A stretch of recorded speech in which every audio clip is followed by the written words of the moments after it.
Yes, sir. The United States, Americans, have been a very generous people. Yes, sir. We are always looking to take care of our neighbor, to work through our churches, and to take care of relief. We've sent untold amounts of money anytime there's a crisis around the world.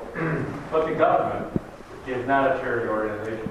There is no charity, individual, corporate, or international. So my question is, and I've heard a number of comments about what we do as a country. But there's a number of agencies that are charity agencies. You mentioned USAID, welfare, a number of other organizations. Name three that you say this organization doesn't meet the criteria of being in the Constitution. Well, I would say USAID doesn't. Okay, that's number one. Number two, well, you want to talk about departments or agencies? I think this whole... Because there's Department of Education. I've always said, Department of Education, if we're going to be pro-teacher and pro-student, we need to stop having the idea fairy run crazy in Washington with sprinkling idea fairy dust everywhere, and everybody's got a great idea. Bush had a great idea, right?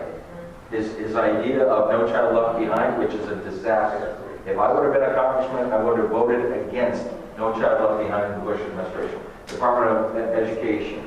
Department of Energy, which their mandate was to decrease dependence on foreign fuels.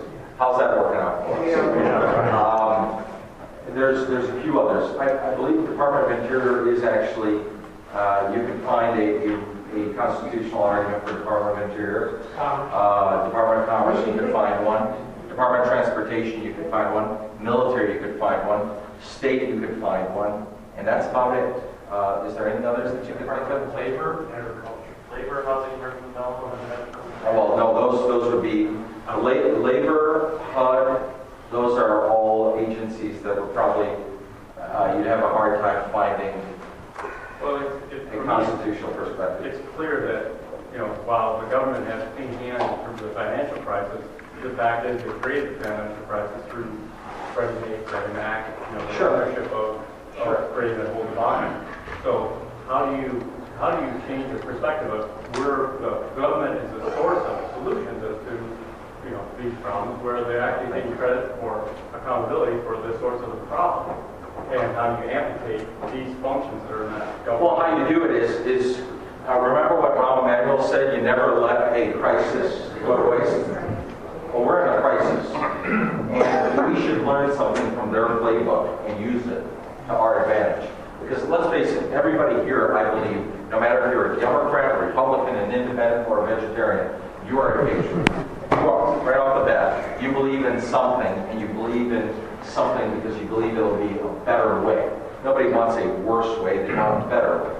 So understanding that, let's use this crisis and understand it to fix our country. Because if we don't, it'll get even worse for us. One of the best ways is by limiting government. And I've always said, less government, less taxes, more personal freedom. Did you know, and I'm sure you all have probably read or heard about this, but USA Today and Wall Street Journal did an article about this about 4 or 5 months ago, that 1 out of every 5 federal employees makes over $100,000. 20% of the federal employees make over $100,000. The average public median income is $74,000. 74 is 8, something like that. While the private sector, we're just butting just above $41,000. And our benefits, everybody here who's not in the public sector, I'm sure, has co-pays, right? Especially if you're on Medicare. I know if you're on Medicare, you've got co-pays. Everybody's got some type of co-pay. But go to the public sector and take a look at their benefits. Their benefit packages are too rich. If we just put the public sector in line with the private sector, and I'm not talking major cut, but a small percentage of their salary, and put their benefits package in line exactly with what the public sector is, the projection is $5 trillion $3 trillion over 5 years?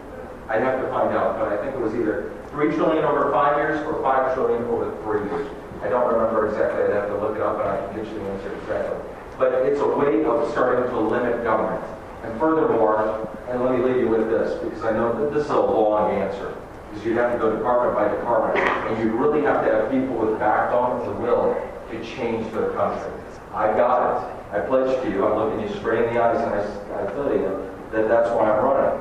But I will tell you this also. Do you remember about 5-6 months ago, and I'll grab you gentlemen in a second, you can put your hands on, I apologize. About 5-6 months ago, do you remember there was a discussion about textbooks in America? Where did all the school boards, the state school boards look for the textbook discussion? Texas. They didn't look towards Washington, the Department of Education, they looked towards Texas. Do you remember why? Because Texas buys the most textbooks. Because education is a states' rights issue. It's a 10th Amendment issue. So why are we spending more money, taking more money, and wasting more money in Washington? Because this is another power grab. We need to start limiting government and therefore passing it down to the 10th Amendment to the states. I hope I've answered.